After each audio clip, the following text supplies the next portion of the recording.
Senin deyt bir nесени sүйүп kalışın bilбесиңе tutup algанда seni sokur анан дүлөй кылып коет дейт. Баланы сезе турган, сезим менен жакшы көрө турган болсоң, махабат пайда болуп турган болсо, баласыз жашай албай каласың.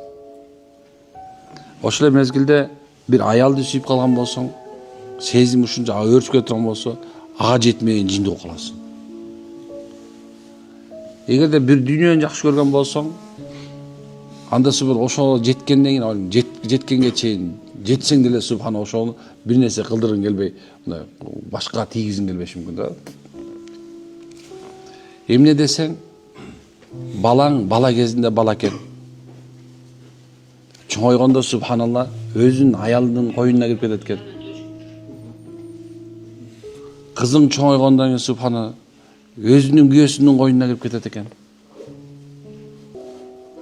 Ошондой эле мындай эгерде сулууну сүйгөн болсоң, бир нече убакта балким сулуусу кеткенде жүрөгүңдө боштондук пайда болуп, башка сулууну карап башташы мүмкүн балким.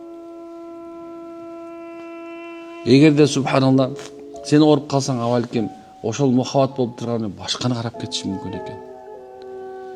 Дүйнө болсо бактагы жалбырак сыяктуу экен. Шамал бияк урса биякка, бияк урса биякка өзгөрүп турат экен. Бир күнү дүйнөдө сени чыдап кетип калышы мүмкүн экен. Демек, анда кимге мен чыныгы сүйүүмдү арнашым керек? Десе, анан биз анан айтып баштайбыз. Сени эч качан чыштабаган, сени дайыма сүйгөн, сага дайыма мээримдик кыла турган, сага дайыма райым кыла турган Алла Тааланы сүйүш керек деп айтабыз. Алланы сүйгөндөр болсо, аларды сөзсүз жинди, фанатик, террорист, экстремист, якыншик, дамдар.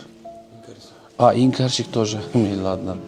Дагы субхана дагы бир сөздөрүм айтып, некен адамдар сени чыныгы жиндикениңди билгизип коюшу мүмкүн экен.